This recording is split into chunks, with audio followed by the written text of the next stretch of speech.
Hi guys, Shawn Nater, multi-line rep. Welcome to our video forum. Today with one of my lines, Cedar Crest Manufacturing, we have Jim Boulet. We're going to talk a little bit about Cedar Crest and how it all came about. How you doing, Jim? I'm doing fantastic. Hope everything's good down your way. Doing great, doing great. So big question is, how did Cedar Crest Manufacturing come about? Well, we have a little thing called the Cedar Crest story. And the Cedar Crest story starts in the spring of 2008 in Cedar Rapids, Iowa. At that time, there was a company here in town called Souvenir Pen and Pencil. And they were celebrating their 100th anniversary. They were one of the very oldest suppliers of promotional pens in the industry. The city made a real big deal out of it, and all of the city officials and business leaders from around the area all came and partied and made a big public display of the whole thing. Well, just about exactly 30 days later, in the middle of June of 2008, the city of Cedar Rapids experienced a major 500+ year flood, flooded most of the city, and as a result of it, the Souvenir factory sat in over 8 feet of water for over a week. The Cedar River had actually gone more than 20 feet over its normal flood stage. So it's after that week was over with, basically all of the equipment that was in the building was ruined. And it was a big question as to just, what was going to be done. And at that time, Souvenir was actually owned by Norwood. It was at the time it was known as Norwood Souvenir. Souvenir being the official pen line for Norwood. Well, with Norwood being the parent company, they sent in a team of people to do an evaluation after the flood and decide just what was to be done. And in their what they decided was that they were going to basically take the insurance money and run. They decided to leave town, and as a result, they left just over 190 people without a job. And that included Doug Miskimen, the general manager at the time. Doug had been with Souvenir for 32 years, I believe it was. And Dave Thalacker, who was the director of operations, and I believe he had been there about 12 years, the two of them decided to form a partnership. They went out and got private funding, and they created Cedar Crest and set out on the mission of trying to employ as many of the old Souvenir folks as they could. And as a result, they kind of started what I'd like to refer to as an oxymoron. We were the newest supplier of pens in the industry, and at the same time, we were also the most experienced in the industry. So did Cedar Crest take over the building and equipment from Souvenir? No, like I said, all of the equipment was ruined because it sat in all that water. And since then, the building has actually been torn down in order to make green space for, to mitigate future flood activity, that kind of a thing. So no, we are in a different building. And in fact, I'm sitting in front of a picture of the building that we're in right now. And we're located about 3 miles from the old factory on much, much higher ground. So okay. I don't believe that we're not worried about floods. Maybe tornadoes, but not floods. So I think if I'm correct, that was a terrible time in our economy. What were the major challenges that you had back then? Well, you're right. Yeah, you're right. The economy was terrible. And there's never a good time to start a new company, but we actually had kind of a combination of advantages and disadvantages that we were dealing with. On the advantage side, we had a ton of experience in the industry.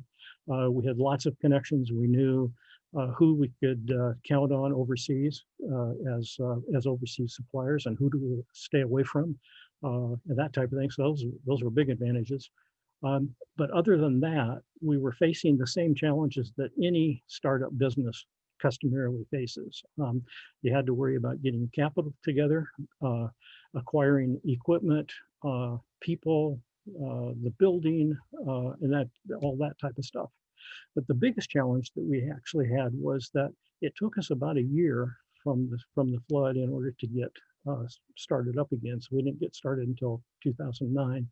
Well, in that year, most all of the distributors that we had been dealing with had to go elsewhere and find suppliers for their writing instruments. Consequently, they went out to our competitors and became established. So you and I both know how well or how much a distributor likes to change, sources. Right. So, so how does Cedar Crest persuade customers to come along? well, we knew that we were not going to be able to differentiate ourselves based strictly on our product. I mean, we started off with pretty much the same product line, or the same quality and pricing and so forth that we had when we were Souvenir. But we knew in the crowded market that we had to have more than a nice pen and a nice price in order to compete.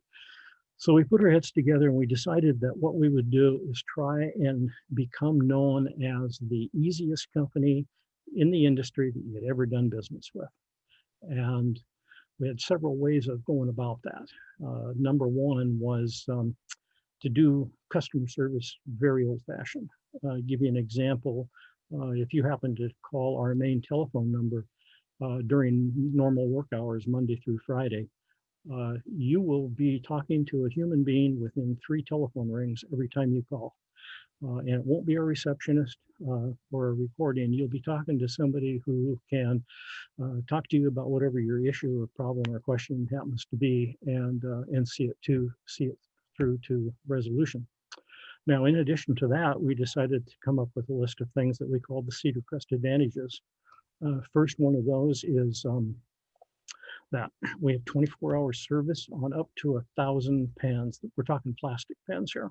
Up to 1,000 pens. If you need it in 24 hours with a single color imprint, and you get us a production ready order by 2 o'clock today, we will ship that order for you tomorrow or the next business day. We just need to know that you need that. We also decided to eliminate as many pesky nickel and dime charges as we possibly could. We have no setup fees, no proof charges, art charges, drop ship fees, split ship fees, third-party shipping fees, no nickel and dime stuff. You're looking at the price of the pen and the freight, and that's pretty much it. Okay. So why the name Cedar Crest Manufacturing? Actually, the name Cedar Crest Manufacturing comes from a statement. It's a direct reference to a statement that when the Cedar River crested, it changed our lives. Okay. Well, that's great stuff, Jim. Unbelievable. Now, so there's one other thing I was going to throw in there that I kind of overlooked. A couple of advantages that we've got is that just as of late, we're one of the very last suppliers in the industry that is totally dedicated to pens. We don't do magnets or cups or anything else.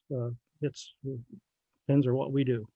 And we are still a small company, so we're able to be very flexible. We can move quick. We can make decisions really fast. So if somebody needs something that they don't know whether we do or can do or whatever, we encourage them to always ask us before you assume no. We hate saying no, but if we do have to say no, we'll do it as quick as we can. Right. That's great to know, Jim, because there's not a lot of suppliers out there that just concentrate on one item anymore. That's true. Yeah. So thank you, Jim. I appreciate it. Thank you guys for watching our video forum. We're going to see a lot more from Cedar Crest coming up, so keep looking for videos. We'll be sending them out to you. Thanks again. I appreciate it. Have a great day.